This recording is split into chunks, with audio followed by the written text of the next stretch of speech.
ৰাজস্থানৰ দৰে ষ্টেট, ৰাজস্থান বুলি ক'লে আমাৰ ধাৰণা হয় যে গোটেই মাৰোৱাৰী মানুহবিলাক তাৰ পৰা আহিছে, কিমান ধনী দেশ। ৰাজস্থানৰ দৰে ৰাজ্যৰ ডেট জিএছডিপি ৰেচিঅ' হৈছে 32.6।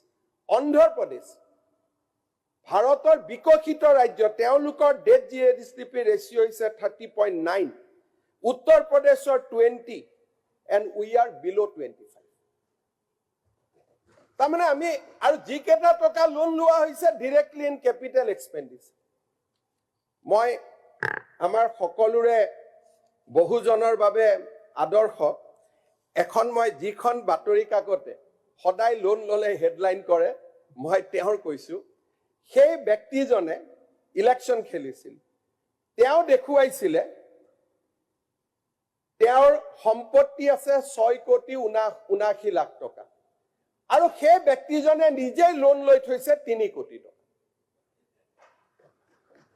দিস ইজ দ্য এফিডেভিট, মই নামটো ক'ব খোজা নাই। তাৰ মানে সম্পদ যিমান, তাৰ বিনিময়ত 30% সম্পদত যদি 1 লাখ টকা এজন মানুহে দৰমহা পায়, তাৰ বিপৰীতে 30,000 টকা মানুহজনে লোন লয়। আৰু যিজন মানুহে সদায় ৰাতিপুৱা পেপাৰত লিখে তেওঁৰে এখন ইনকাম। তাৰ বিপৰীতে অসমে মাত্ৰ 25% টকা লোন লৈ আছে 100 টকা উপাৰ্জনৰ বিপৰীতে। তাৰ ওপৰত আমি কি কৰিছো? ইয়াত এখন এই বাজেটৰ মই বিশেষকৈ ইংলিছৰ কম।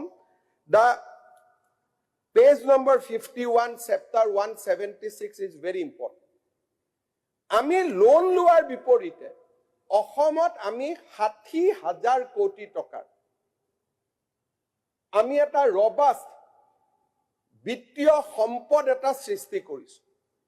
আজি আমাৰ অসমৰ 17টা public sector undertaking is profitable.